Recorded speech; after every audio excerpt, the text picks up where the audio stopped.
One thing I'm going to say, just before, as we're getting started. Yeah, go on. When I import sounds and I cut and paste them in, they're always like way massive. That's what I want. I don't know if it's just like something that makes me feel happy, but I want our levels to be on the same level as those sounds. Yeah. But how do we get that nice, thick range, like that nice, thick sound quality? You know, it's like, so when you compress it, it goes to this. But even when I boost it, it's almost like it's no difference from when I compress it and do that, then just take the normal audio. Do you remember when you said that you liked the way that one thing sounded when I recorded it on my own? Yeah. That's because I was like about this far away from the microphone. Yeah. But there's no way that you and I are going to be like within kissing distance around the microphone. I'm okay with that. I'm comfortable with that, Justin. I'm saying there's no way. I'm not going to do that. I did have onions for lunch.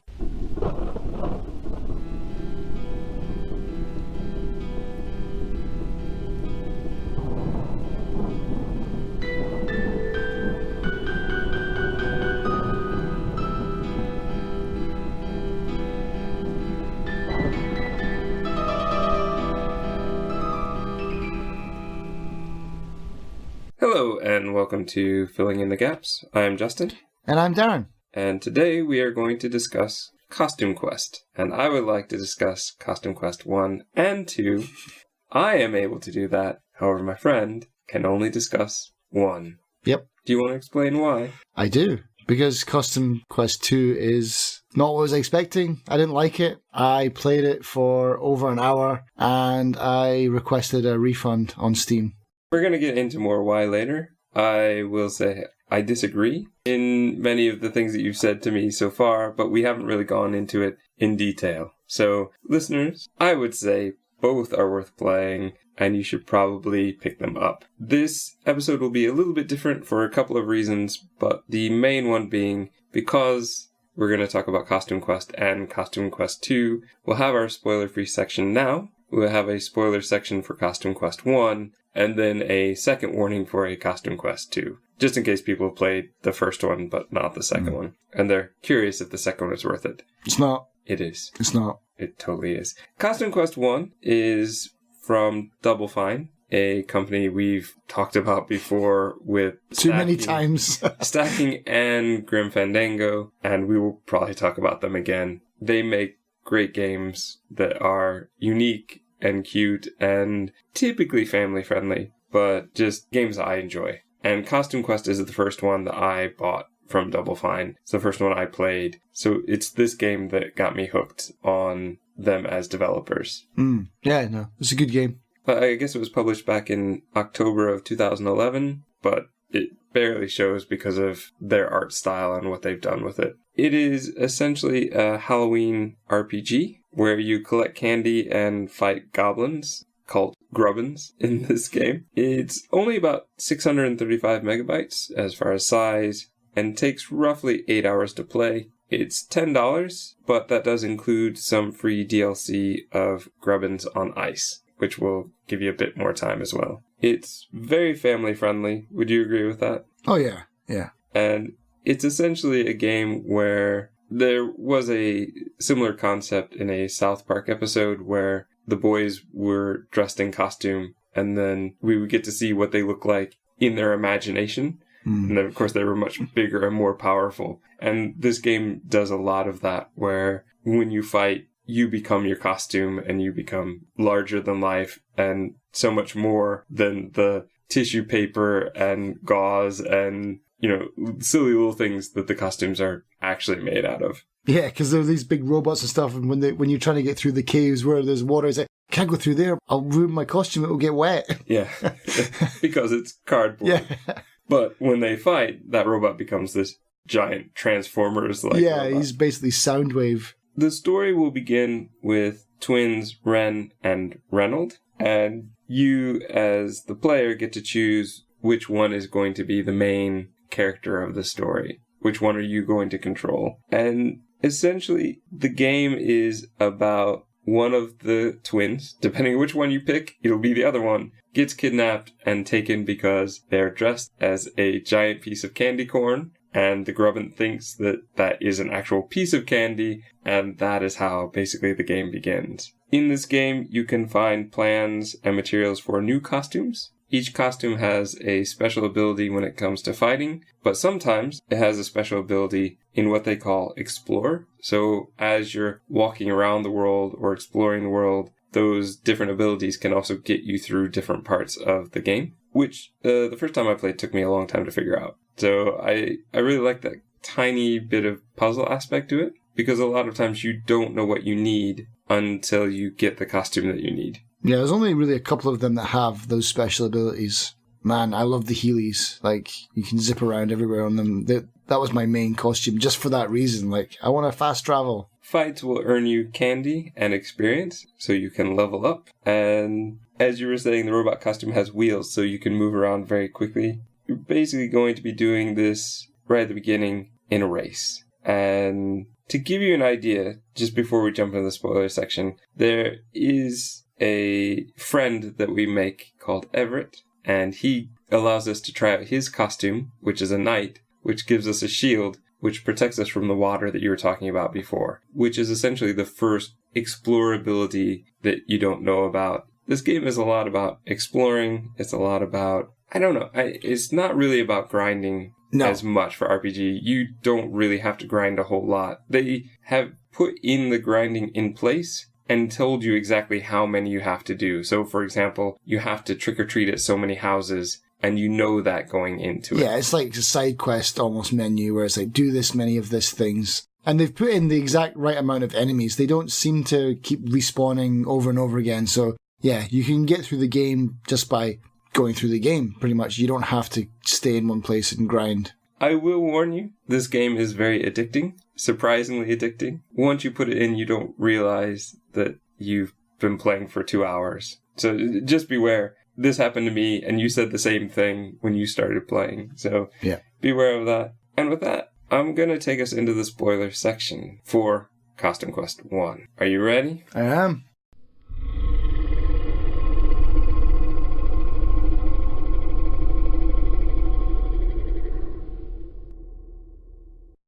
Let's talk about this game. I think that we can talk about this game in a way that's a bit different than our normal way. The story, honestly, we could sum up in about 30 seconds. There's not that much to it. You go through different levels, trick-or-treating, leveling up, and finding new costumes until you get to the end and fight the boss.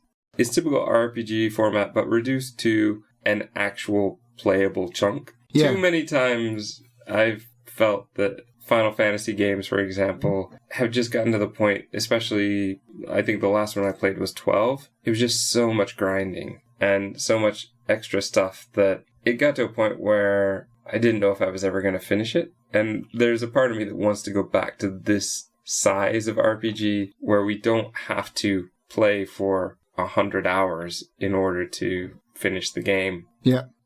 So I like that aspect about it a lot. What do you like about it? Let's talk about it. Because you don't like 2, but you do like 1. So let's talk about 1. First of all, the story, even though it's very simple, I like the story. It's got good humor. It plays like a kid's game, but it's not really a kid's game. This is a nostalgia game for like us remembering being kids and make-believe playing and pretending we were, robots and Luke Skywalker and things like that. Because let's face it, there's even Star Wars bits in this game that aren't really Star Wars, but with you get a kind of lightsaber stuff and you can see in the dark with it. Just the comedy in the game works. It's good. And it works for both kids and adults. It's like going to see a Pixar movie almost. The main reason why I like this one and I don't like Costume Quest 2 is I love the battle. But don't get too into Costume Quest 2. But I like the battle kind of mechanics of this one. It's very simple. The fights take less than 3 rounds to complete, pretty much. Typically. And I found myself even just trying on each costume so that I could see when you go into battle and you transform into the Statue of Liberty or the robot or whatever, just to see all those little animations. Yeah, it's such a good game. It's just such a kind of cute little game that's got grind, but the grind doesn't feel like grind. It just feels like part of the game. I liked going around to people's houses to trick-or-treat them, and then you never knew if you were got that little drum roll. Yeah. And the door opens, it's like, oh, it's just like, dude, here's some candy. Or like, out jumps the monster. There's a lot more to this game than just what I've said, but on the surface, I liked it because it presents like a big RPG, but with a really simplified format. I love the simplicity of the game, pretty much. That was what did it for me. I like that a lot. I also really like the nostalgia factor. I think that works well. I love the imagination, like you said, seeing those costumes transform. But I also love the explorabilities and finding the new costumes. It made searching around feel worthwhile. You can use the candy to buy stamps. I don't think in this one, but perhaps in the second one, you can actually eat candy to heal. Not in this one. Not in this one. Okay, so that's only in the second one. But there are mini games to help entertain you. The apple bobbing, yeah. And like you said, the humor works. It's a beautiful game. It is a style, like an art style, that I don't see in a lot of places. Well, in other Double Fine games, maybe. Perhaps, but it's this heavy art, this heavy cartoony, dark black outlines and text speech, the speech bubbles. And it's just such a cute story, a simple story, but it works. Everything is in place for this story to happen. As we progress through the game, we get to meet more characters. There's like you said, the apple bobbing game runner. I don't know what we would call him. There's Sadie, who's selling the stamps, who just always happens to be wherever we need her to be so that we can buy some more. And characters like the principal, I think, who we need to get fruit to make her pies. Yes. Yeah. Even though she doesn't have an oven there, so that makes no sense. But I love all the little characters that we're meeting along the way. And it adds so much more to this world, and a bit to 2 that you didn't get to, which I'll be talking about later. I also love the fact that you can level up and improve your characters, but there's no skill tree. It's just simple. Your numbers go up. Yeah. This is very old school RPG, where you have no control over it. This is kind of Final Fantasy 1. It's like level up. Okay, now you hit harder and you have more HP. Done. Move on. Yeah, I like that a lot about it, yeah. So as you said, it's an RPG, but it seems scaled down. But not stripped away. They've taken what makes an RPG. Like, what is it? It's about leveling up, but let's not overcomplicate it with pluses and minuses and this and that, and let's just keep it simple, I will say, though, the stamps are an interesting mechanic. Yep. Where some of them have amazing impact on a fight and what you can do in a fight. Mm-hmm. Some will do splash damage, so now if you have 3 enemies, you're attacking all 3 at least a bit. Some will do counter damage. Yes, counter damage was one of my favorites. I was going to ask you, what were your favorite stamps? See, now it's been a while since I played. I think for me, I was always using counter damage was a pretty common one. That was mine too, yeah. What else were you using? I was using counter, and then I got into splash damage towards the end, but my main ones were counter, and I used that resurrection one, like the kind of Phoenix Down, I guess, from Final Fantasy. I used that one towards the end. That really helped. Yeah, but my go-tos were more damage. It was all mostly offensive. It was more damage, like more critical damage, splash damage, and counter. Like the Wolf's Jaw or something like that. It was the Wolf's Jaw, the Slime, and the counter. Honestly, it's been a couple weeks since we played, so now I'm not quite sure. I do know that at different points I was using the strong attacks. Counter was always one of the ones that I used. Splash, it depended on what costumes I was using, because in my head I felt that some were more useful than others with that. But the Resurrect towards the end, I was running Resurrect. That was a must-have, I think, at the end. Who were your kind of go-to characters? As far as costumes? Yeah.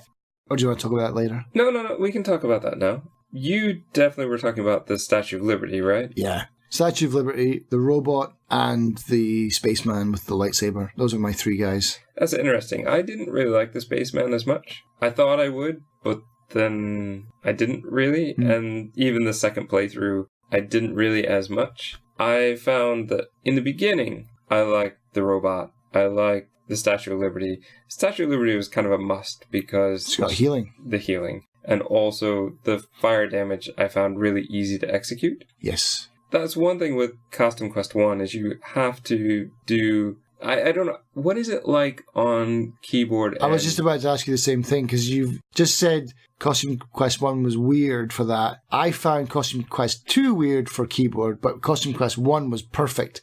What's one of my main gripes against Costume Quest 2 was the keyboard thing. In a battle, each costume, there were about 3 or 4 different mechanics I would have to execute in order to attack. Yes. So one was button mashing, one was moving a joystick around, which you wouldn't have. Nope. That was the Statue of Liberty. And... oh, mine was really easy then. I just had to press WASD, any 2 keys. So it was basically WD, WD, WD, WD, just tap, tap, tap, tap, tap, like that. For all of them.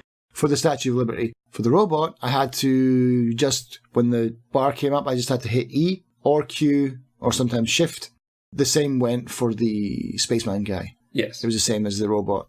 So that was the same. It was just a button on mine instead of a key on the keyboard. I both like this and don't like this because it does make me pay more attention to each fight. But there's a part of me that after a while doesn't want to pay so much attention to each fight. The second time through, I've already seen the story. I've heard the music. It's good, but I've already played it before. So there was a part, especially when I was just doing the trick-or-treating, where I would put on a podcast and turn down the sound of Costume Quest. So for me, I kind of just wanted to lazily grind through. And sometimes it feels like I had to pay more attention than I wanted to. And that's a bit unfair on the game. The game wants me to pay attention, and that's as it should. But I kind of didn't want that. So there was a part of me that was a little bit frustrated. I also found the first time I played it, I had trouble with the timing on some of those. I think you're supposed to. I mean, it punishes you for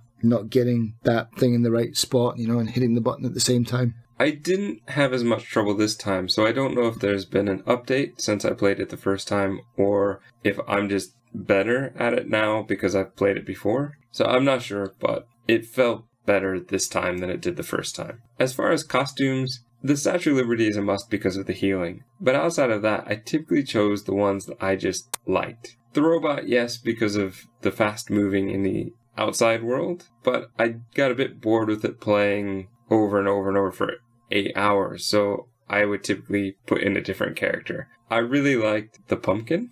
Oh, yeah. Which is a bit Jack Skellington-esque. Yeah, he's very Jack Skellington, yeah. I think my favorite in the whole game is the French fry monster. Yeah. That was pretty awesome. Use salt in an assault attack. I love the pun. I love the way that they took something so ridiculous as, how do you turn French fries into a monster? And it looks great. It does. Because when I put that costume on, I was like, this is going to be rubbish. And it wasn't. It was awesome. But it's like that joke, did you hear about the fight in the fish and chip shop?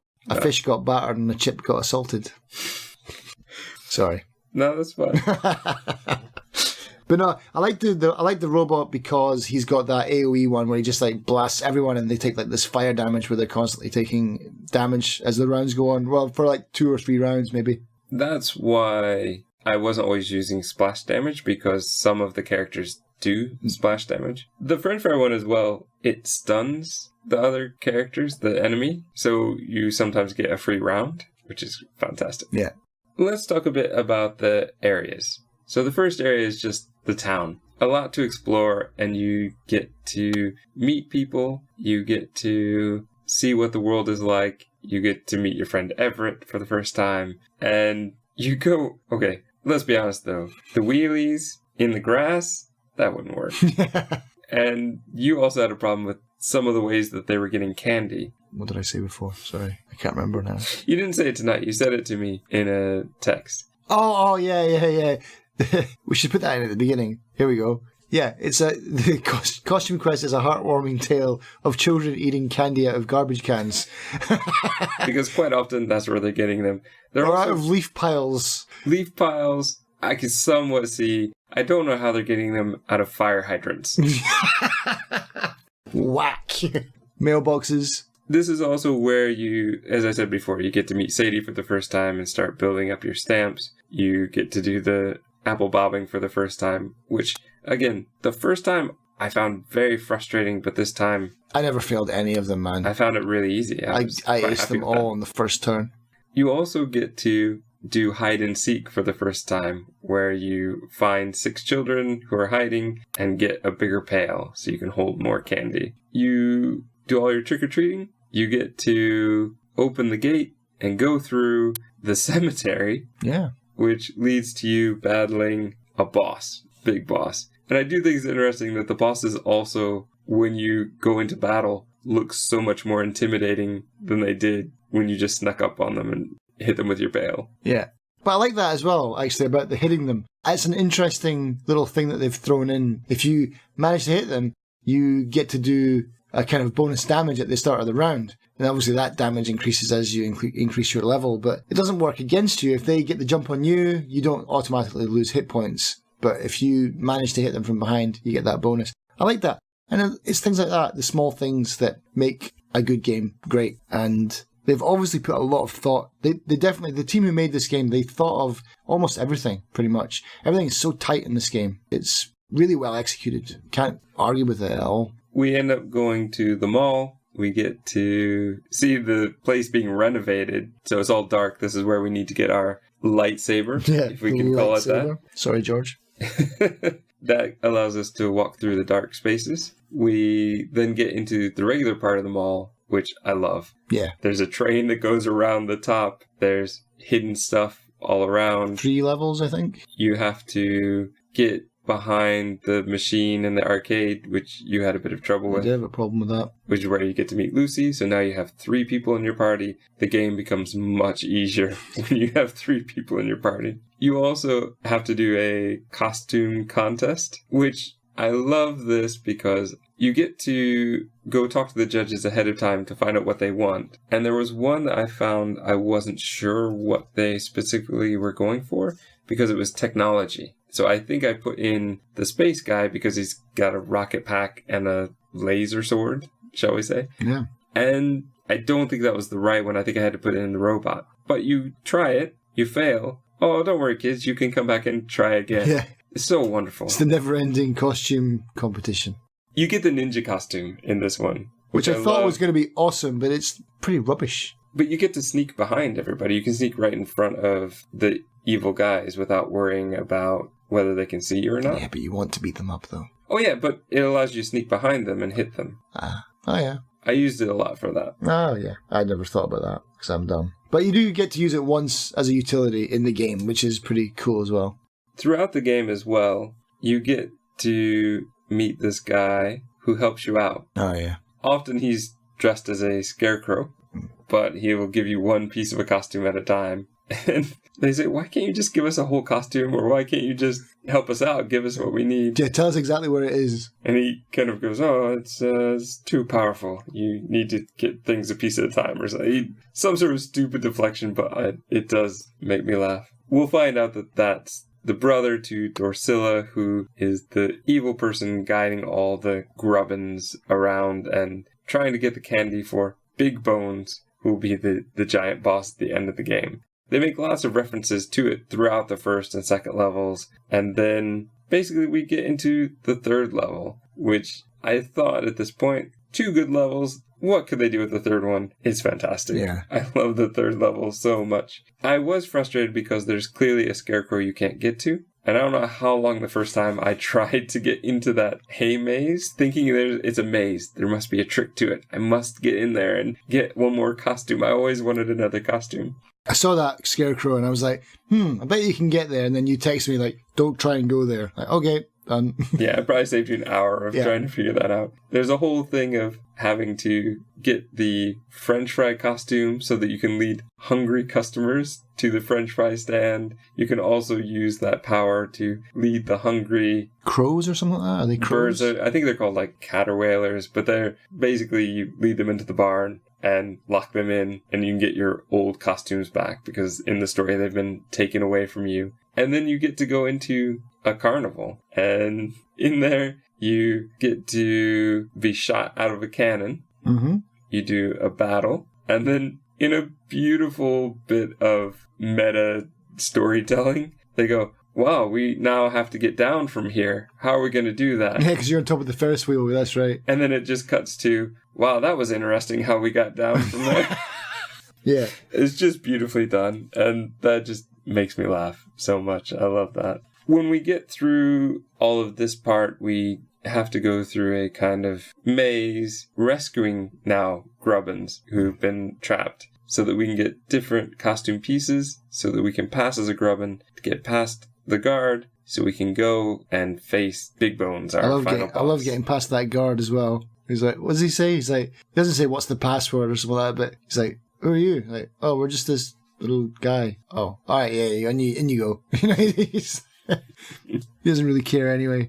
I like that maze part though. It seemed like it was quite simple on the outset of it, but it was quite complicated to get through. Do you know what I mean? It seemed like a very simple design, but the way that they designed it was that you couldn't really just zip through it really quickly. You had to get things and then move through to dead ends to bust down the walls and stuff. And I think that's what they've done with the whole game. That's what I mean. Their design was really good. Everything was really simple. Like in the mall, second floor, the second and third floors are locked off until you do this. You know, they're basically working with a simple square, but they've managed to divide it up and to make it kind of sequential to go through. Same with the town. Bits are cordoned off. You can't use it until you get the robot, so you can use the Heelys to get over the ramps to access different parts. Very simple design, but they've managed to cordon off certain areas really well. Simple design, but just done really well to make it not too complicated, but just complicated enough. One thing I like about this game is that you can go back to previous levels. So if you realize there are side quests you haven't finished, you can go back to that pretty much right up until the end. Yeah, right in the last level, you can go back.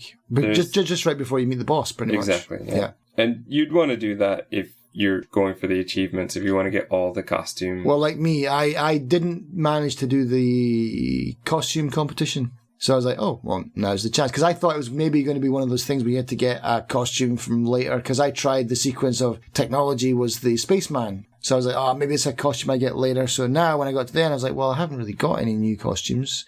I'll go back and try it again.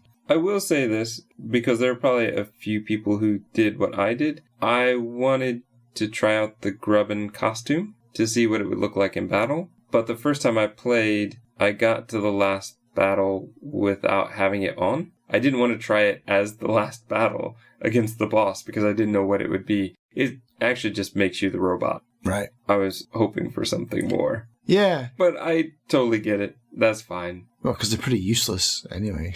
You've been kicking their for the last 8 hours of the game. As little kids. Yeah. Big Bones is a giant Grim Reaper type character with candy eyes, and he's desperate for eating candy. And small children? I guess, though he wants to eat the children that are dressed as candy. Does that make him not a cannibal? He's not a cannibal. He's not eating his own kind. I love this because they've done the same thing that so many other games have done with a giant boss. It's too big to have on the screen, so they just said, oh, he's too fat to fit totally through the portal. Yeah. And that's why we only have him at kind of chest to head. And he battles with us. There is a speaker that Dorian gave us earlier. Dorcilla's brother gave us earlier. That does help us a little bit in the battle. But essentially, the first time, I think it did take me a couple tries to get him, but this time I had kind of no problem. I think one of the reasons why this time around it was easier was I realized I had gotten a new battle stamp right at the end, which is the super bat one. I think it's like a super auto recover, and that just made this battle so much easier than the first time. I didn't realize that until, well, I probably did the same thing as you in your first playthrough. I didn't even realize I had that stamp, and I think I died about 3 times on that boss, and I was like, it's impossible. I can't do it. And the way that this game is set up, where there is no real grind, so it's not like I have to go back and grind more because there's nothing to grind on. There's no more enemies to attack. There's also a max level that you may have already been at. Ah, okay. I got to level 10, I think. Is 10 the max or something like that? Might be 11, but you would have been close. But yeah, it wasn't until I actually was like, okay, let's take stock of what I've got. Because I was stomping through this game, like, as these 3 characters that were my go-tos, and just like those stamps, they just seemed to always work, and I had no reason to change it. I tried out the different stamps just to see what they do, tried out the different costumes to see what they would do, but that was about it. I always tried them once and then was like, nope, still like the original. But then I got to the end, it's like, the end just puts a big hand on my chest and be like, no, whoa there. You need to think about this one. Fair play. I did. And eventually after 3 turns. I got that Phoenix down where I was like, yep, I'm in business. But you beat Big Bones, we send him back to where he came from, and there's a great end scene where you're splitting up candy with your friends. Mm-hmm. I love the parents in this as well. Like the dad coming in with his dad tax and taking some candy. They're just really great. Like everything about this feels like they've all been thought through. Like they knew who each of these characters really was. Yeah, they have a distinct personality. Apart from that, even though they have no voices that we can hear, their character models are interesting. They've got unique, distinct personalities. What they say is interesting. It's amazing. Double Fine does this consistently, man. They're like on point with their character development in something that takes only 10 hours or less to complete. You get a real true sense of a world filled with real characters that have a purpose in it. You can't do better than that. The end credit scene I love because you get to see a lot of the developers as children in their Halloween costumes. Yeah. I thought that was just a really nice touch. But that leads us to the DLC, which is Grubbins on Ice, which is the story go-between Costume Quest 1 and Costume Quest 2. You've played this a little bit. Yeah. I don't want to spend too much time on this. Grubbins on Ice is a nice in-between. It makes sense story-wise as far as Lucy wants evidence. She's the scientist. She wants evidence that what happened really happened. They find it, but it opens a portal, and she gets sucked in. So now everybody has to go and rescue her. And of course, they have to go get their Halloween costumes. Frustratingly, not my favorite ones. And then they go into the Grubbin land. And it's great because we get to see where our enemies came from. And we also get kind of a sense that they aren't so bad. Yeah. They don't really like what's going on either, but they are lower on the food chain. And so they're kind of forced into this world and what they were doing before. So we do the lower level with the Grubbins and then I think what you would refer to as the trolls. And I've got it written down here somewhere. The one thing that I didn't like about Grubbins on Ice was the kind of lazy, unwinnable fight right at the start. For all their kind of ingenuity, I thought they would have thought of a better way than that. I have heard rumor, no proof, but I have heard rumor that people have beaten it, but you still get thrown down the mountain and you're like everything happens the same. So it doesn't matter if you beat it. This time around, playing it the second time through, I got very close. Oh, really? I got very close, but because you don't get to choose your costumes and you don't get to choose your stamps, that's what went wrong. If I had my go-to stamps from before, I think I would have won this time. So I think it is possible, but it's not really worth it because it doesn't change anything. Yeah, even so, you still get thrown off the edge. I suppose if you want bragging rights, that's all you basically get. It's like, that's been done before. That's such and maybe that's a hat tip to like the old school RPGs where they did that all the time. The unwinnable fight.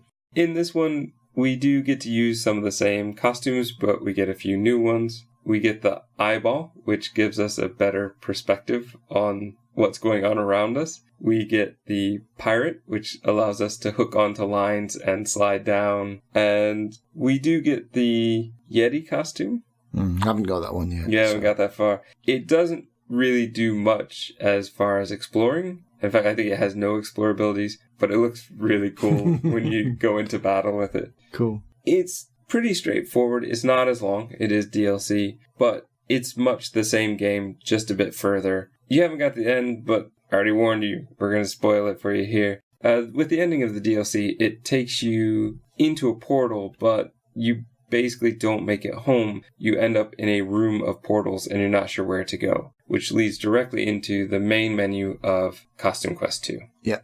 Which, what I'm going to say is, if you haven't tried the DLC for Grubbins on Ice and you like Costume Quest, I don't know why you didn't try it. It's a no-brainer. Play it. Yeah, because after playing Costume Quest 2 for that brief time, and then I went back to try the DLC from Costume Quest 1, I was like, yes, this is what I want. And so I'll definitely be finishing this DLC. So do play that. It is fun. It's just a bit more of the same. Now is your second warning. If you have not played Costume Quest 2, now is your warning. We're about to spoil a whole lot about it, as we're going to probably argue a bit about why I like it and why Darren doesn't. All right. And I'm clearly wrong. Well, we'll find out.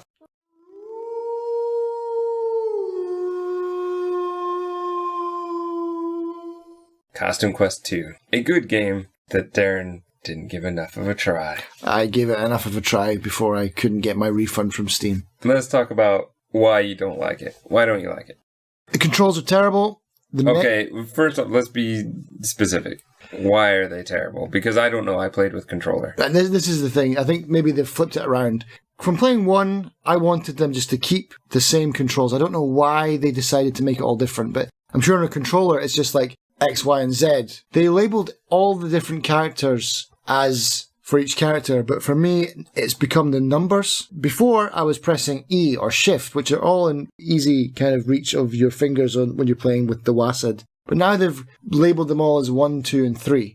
So that's a problem for me. I don't like that. Secondly, there's no bar anymore of da-da-da-da-da, and you got to hit it in this kind of sweet spot. It's this incoming target that every time I just seem to not hit it in the right location. It just never worked for me. It was always say fail. Yeah, I mean, it was always too late or too early for me. I hated that. I hated what they did with the combat mechanics. The controls were broken on keyboard, man.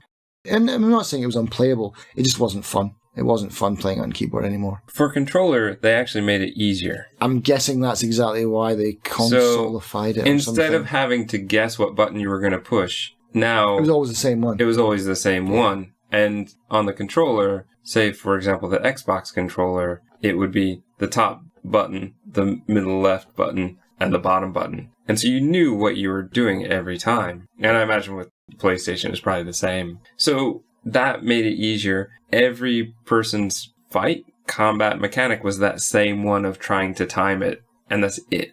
Boring. Sorry. I don't like that. But That's so oversimplifying it, though. I preferred that. I preferred that so much because I felt that some of the ones in the first Costume Quest were a bit difficult to do. Well, it was more like a quick time event, wasn't it? Yeah. And I'm not always a fan of quick time events. Yeah. I don't know. Yeah. I mean, on a keyboard, it wasn't a pleasant experience. Let's put it that way. Okay. What else? The menu at the beginning. Come on. Don't do this Assassin's Creed stuff to me where I've got to jump through 12 menus to exit the game. No, I will agree with you on that one. That's really irritating. It's so annoying. But the Assassin's Creed is the worst for that. That is awful. It's like, honestly, I think there's been a long time there's 4 menus you have to get through to get to the exit button. At least 4. Could be wrong. Maybe it's 3, but it feels like 400. Having to go back to the portal world every time to exit the game is ridiculous. And I thought that every time. Yeah, I can't argue. It's better just to like F4 out of it, you know. Task manager. Yeah.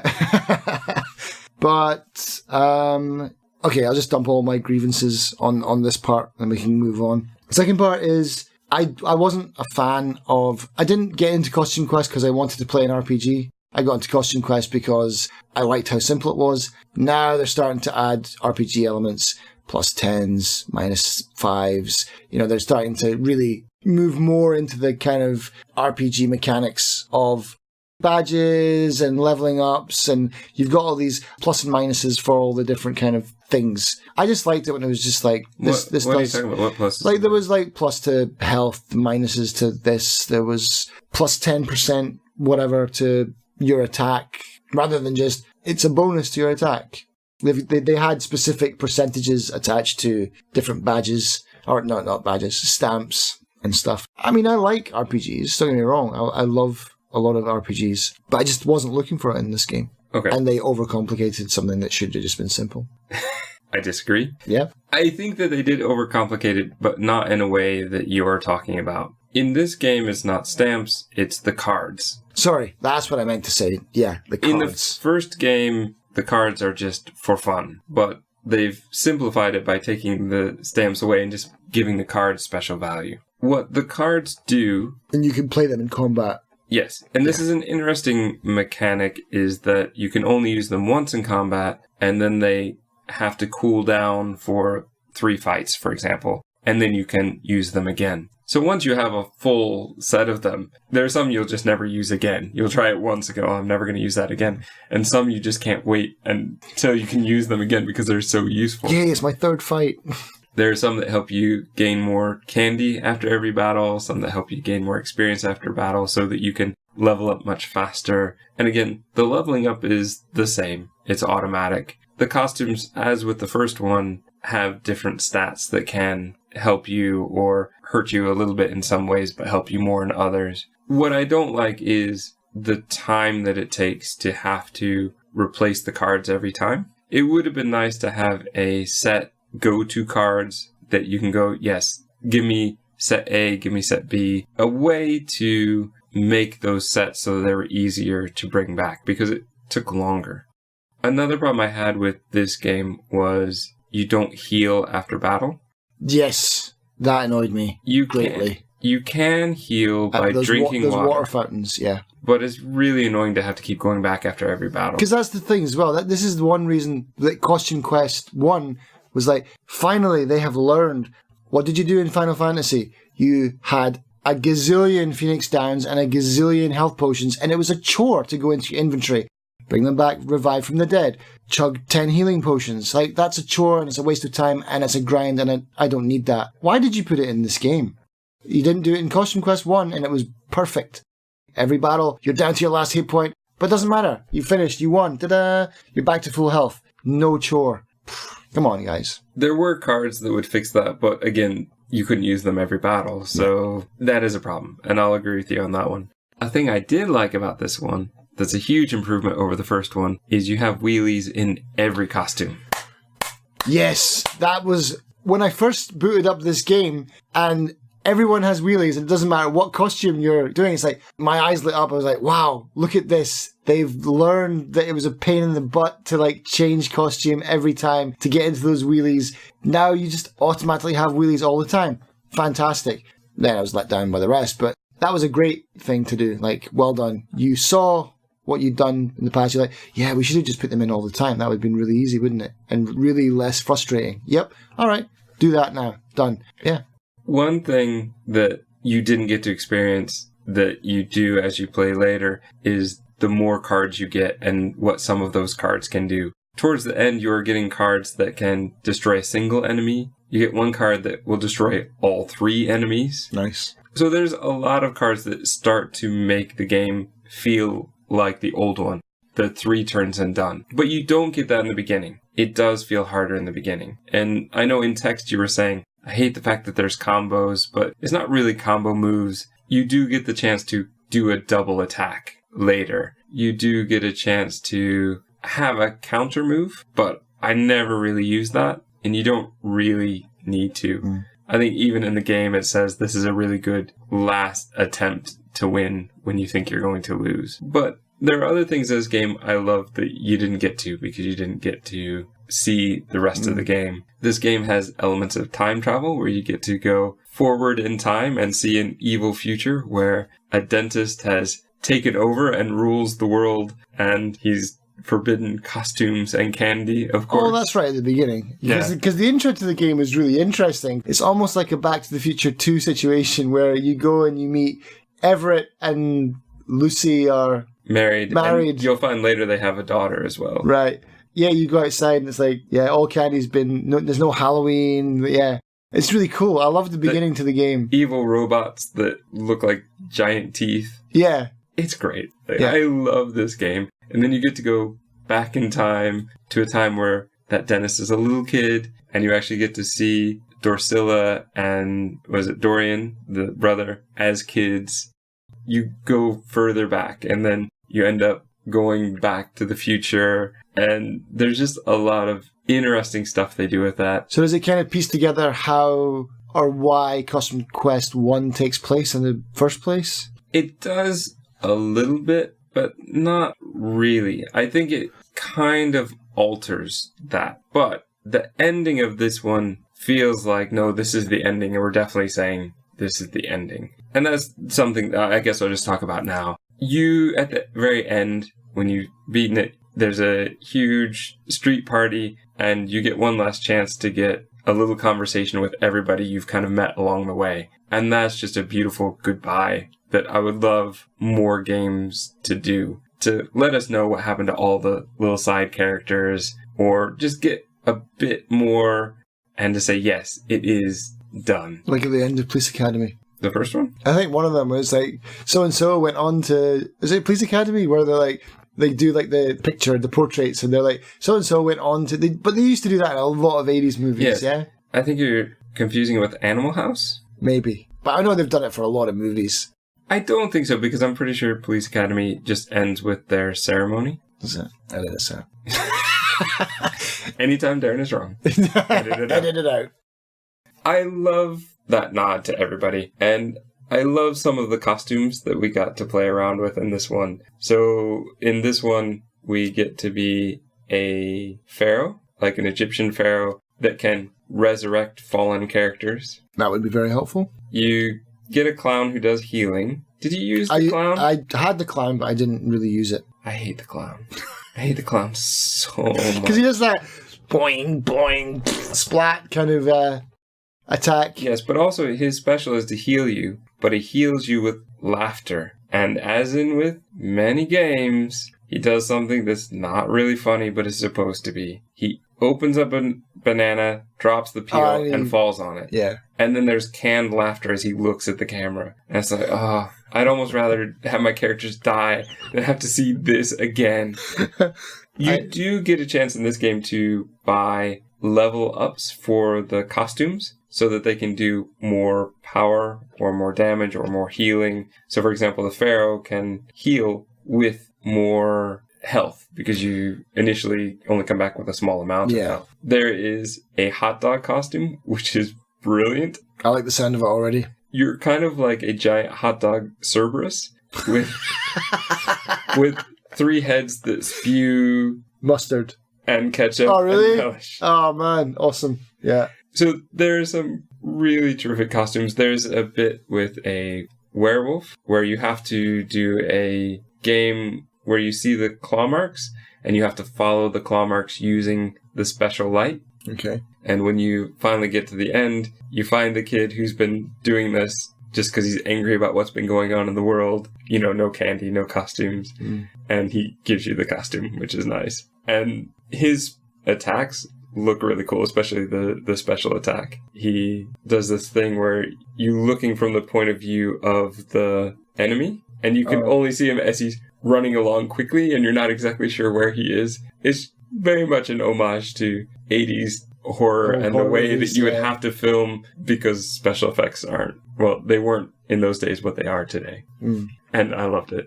I really thought that worked well. And to level up his costume, you get a high school Letterman jacket. So basically, Teen Wolf. Nice.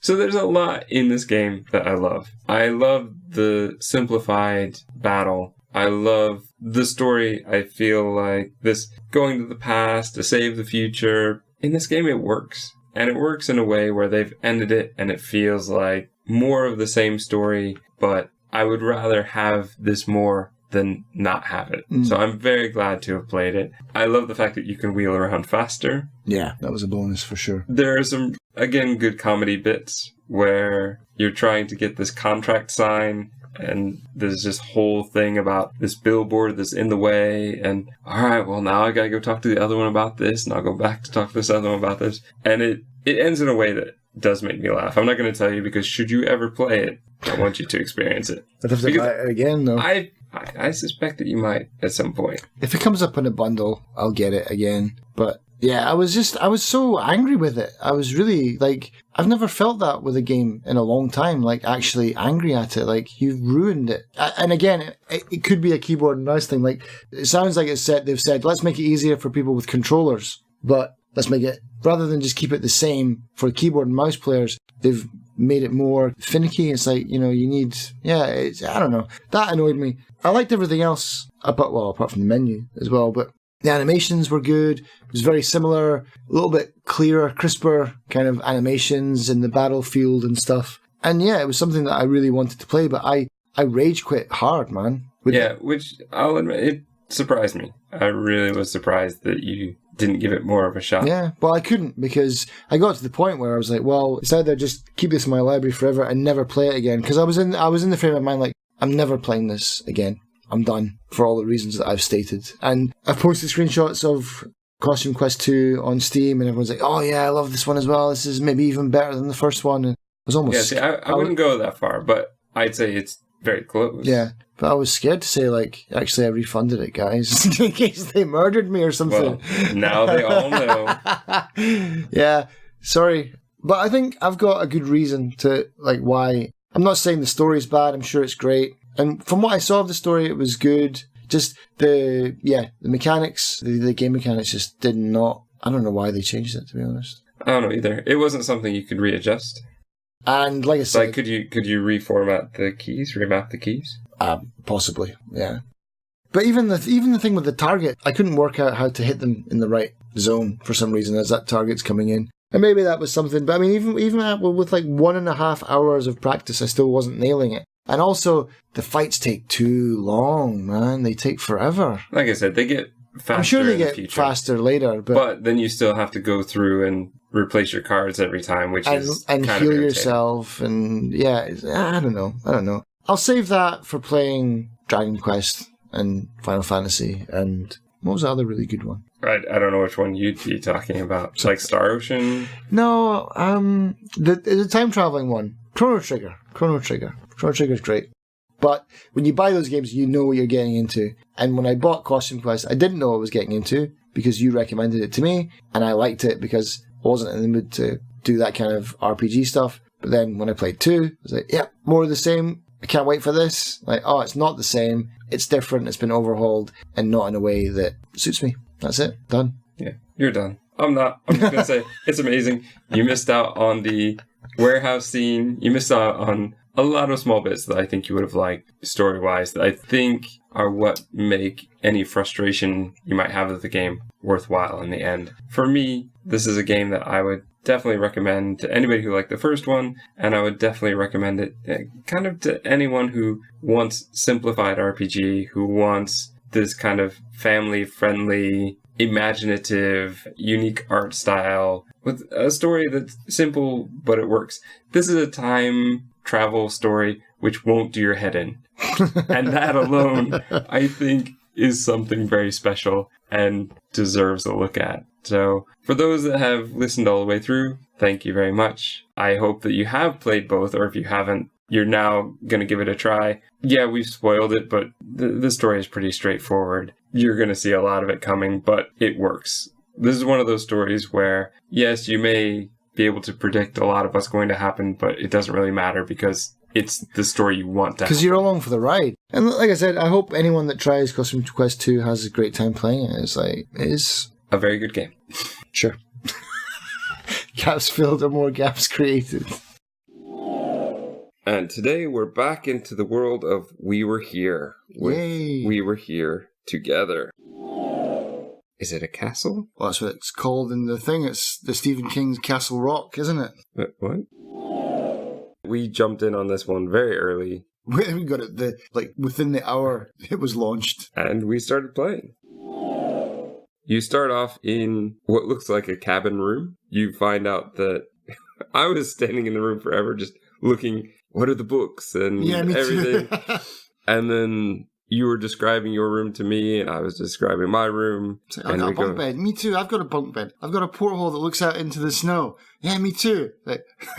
Well, we're in the same room. This is weird. Yeah.